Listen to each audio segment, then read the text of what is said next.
Hey, good evening. Tonight we're going to look at Philippians chapter 2, verse 16. But because verse 16 is just the tail end of a long run-on sentence, we're going to start in 14, read 14, 15, and then we're going to touch on 16.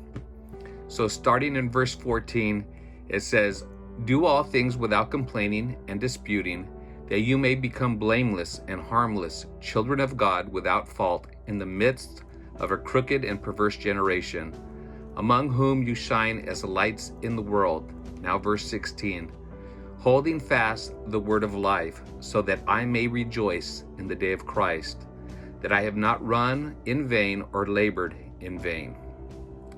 So in verse 16, Paul says, holding fast the word of life. In the Greek, the word epikontes is used for holding fast, and it could be translated holding forth.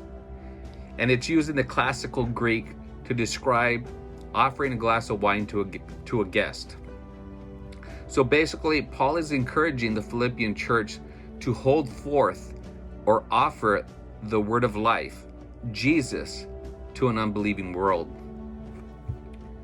And so why is he encouraging them to do that? So that someday in heaven, like a joyful teacher, pastor, or leader, he can rejoice in the accomplishments of those he poured himself into. We may never know the impact that we have had on people here on earth, but someday in heaven, wouldn't it be cool if someone walks up to you and says, "It's because of you. You offered up the word of life to me. It's because you told me about Jesus that I'm here." Beloved, I know that we don't save anyone. It's God who works all things together for good. But imagine how fortunate we are to be able to have a part in God's plan of redemption. I'm amazed that he would choose to use a knucklehead like me. Just the other day when I talked about my cancer diagnosis, a friend of mine that I've known for over 20 years, he goes, "Al, I got to share a story with you." He goes, "I've never told anybody this, and I never told you." He goes, "But I want to share this with you, and please don't take it the wrong way." I was like, "Okay." He goes, "It's because of you that I started praying. It's because of you that I got saved." And I know it wasn't me. I just planted or watered or just did my part. It was God who ultimately saved him. But he says, "It was because of you that I started talking to God." He goes, "I never prayed before.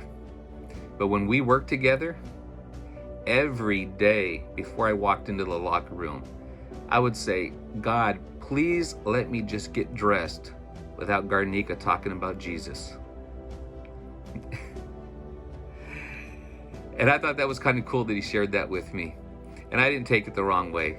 You know, God used that however he wanted to use it. And it got him to start talking to God. It got him to start praying. It may not have been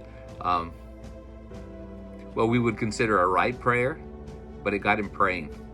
And so ultimately, God gave the increase and brought him into the fold, which was cool. And all that, not to toot my own horn or anything, but if somebody has affected you, if somebody has done something to encourage you in your faith, maybe they got you to start reading the Bible.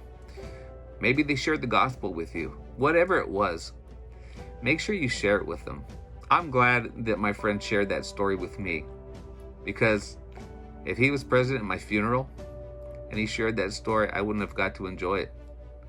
So make sure you're encouraging people. Make sure that you're thanking people for what they do for you, especially when it comes to your relationship with God. That's it for this evening. God bless you.